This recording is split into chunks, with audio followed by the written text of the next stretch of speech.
करतो। आणि मित्रांनो, या गोष्टी जे होत आहेत ते फक्त तुमच्याच बरोबर होत नाहीये। जेवढे जेवढे बहुजन समाजाचे लोक आहेत त्यांच्या सर्वांबरोबर हे लोक असेच अन्याय अत्याचार करतात। कधी गोवाचा विषय घ्या, कधी कापूरवाडीमध्ये तुमचा एक विषय, तर अजून एक विषय तिथं आहे, तो म्हणजे तिथल्या रमजान बाबा दर्गाचा। तिथेही ते ताबीमारीचा विषय करू राहिलेत। हे जे सगळं चाललंय ना, याचं एकमेव कारण आहे की आपला जो पालकमंत्री आहे, अहमदनगर जिल्ह्याचा जो पालकमंत्री आहे, तो अकार्यक्षम आहे।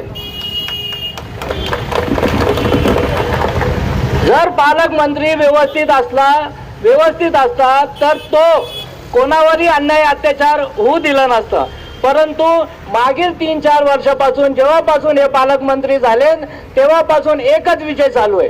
एक तर हिंदू मुस्लिम करायचा, दर्गावर हमले करायचे, ताबेमारी करायचा, बहुजन समाजावर हल्ले करायचे आणि यांच्या जमीन बाळगवायचा।